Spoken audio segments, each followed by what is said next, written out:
ഒരു ചിരി ഇരുചിരി ബമ്പർ ചിരി എന്ന ഷോയിലൂടെ പ്രേക്ഷകർക്ക് സുപരിചിതയായ രണ്ടാളുകളാണ് ജ്യോതികയും യദുവും. ബൈക്ക് ആക്സിഡന്റിന് ശേഷം വീൽ ചെയറിലായ യദുവിന് കൂട്ടായി എന്നും ജ്യോതിക ഉണ്ടല്ലോ എന്നോർത്ത് അന്ന് പ്രേക്ഷകർ പോലും ആശ്വസിച്ചു. ഷോയ്ക്ക് ശേഷം ജ്യോതികയും യദുവും സോഷ്യൽ മീഡിയയിൽ സജീവമാണ്.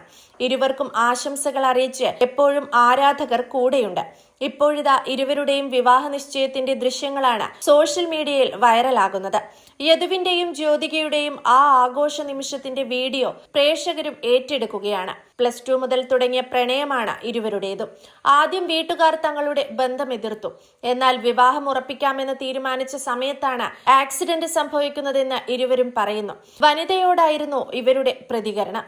അമ്മയെ സൂപ്പർ മാർക്കറ്റിൽ ജോലിക്ക് കൊണ്ടുവിടാനായി രാവിലെ പോകുമ്പോഴാണ് അപകടം സംഭവിച്ചത്. രാവിലെ കോളൊന്നും കാണാതെ വന്നതോടെ അങ്ങോട്ട് വിളിച്ചു. അപ്പോൾ ഒരമ്മൂമ്മയാണ് ഫോൺ എടുത്തത്. അമ്മയെയും മകനെയും അപകടം പറ്റി ആശുപത്രിയിൽ കൊണ്ടുപോയെന്ന് പറഞ്ഞുവെന്ന് ജ്യോതിക പറയുന്നു. 4 ദിവസത്തോളം ഗുരുതരാവസ്ഥയിൽ ICUവിൽ കിടന്നു. സ്പൈനൽ കോഡ് കംപ്രസ്ഡ് ആയിപ്പോയി. D3, D4 ലെവൽ പരിക്ക, pelvic fracture, grade 4 liver injury, scapular fracture എന്നിങ്ങനെ ഉണ്ടായിരുന്നു. അപ്പോഴേക്കും നെഞ്ചിന് താഴേക്ക് തളർന്നിരുന്നുവെന്ന് യദു കൂട്ടിച്ചേർക്കുന്നു. അമ്മയ്ക്ക് വേണ്ടിയാണ് താൻ ഒരു ചിരി ഇരുചിരി ബമ്പർ ചിരിയിൽ ഓഡീഷനിൽ പങ്കെടുത്തതെന്നാണ് ജ്യോതിക പറയുന്നത്. കുഞ്ഞൻ എന്നാണ് യദുവിനെ ജ്യോതിക വിളിക്കുന്നത്. അവനും ഒരു കലാകാരനാണെന്ന് അവൾ കൂട്ടിച്ചേർത്തു. ആ ഷോ കഴിഞ്ഞതിന് ശേഷം ചിലരുടെ കമന്റുകൾ വല്ലാതെ സങ്കടപ്പെടുത്തി. യദുവിന്റെ കാര്യം പറഞ്ഞ് സിമ്പതി നേടിയത് കൊണ്ടാണോ ഷോയിൽ അവസരം ലഭിച്ചത് എന്നൊക്കെ ചോദിച്ചു. ഇവനെ കണ്ടന്റ് ആയിട്ട് ഉപയോഗിക്കാൻ കുഞ്ഞൻ പ്രോപ്പർട്ടി ഒന്നുമല്ലല്ലോ എന്ന് ജ്യോതിക സധൈര്യം പറഞ്ഞു. കുഞ്ഞൻ പഴയതുപോലെ ആകാനുള്ള സാധ്യത കുറവായിരിക്കും. പക്ഷേ എനിക്ക് നല്ല പ്രതീക്ഷയുണ്ട്. ഇത്രയും ബെറ്റർ ആയത് വിൽ പവർ കൊണ്ട് മാത്രമാണ്.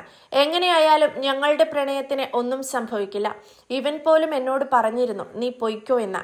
എന്നാൽ ഇവനെ കളഞ്ഞിട്ടൊരു നിമിഷം പോലും തനിക്ക് ജീവിക്കാൻ സാധിക്കില്ലെന്നും ജ്യോതിക പറയുന്നു. പരിശുദ്ധ പ്രണയത്തിന്റെ പ്രതീകമെന്നാണ് ജ്യോതികയെയും അവളുടെ സ്വന്തം യദുവിനെയും ആരാധകർ വിശേഷിപ്പിക്കുന്നത്.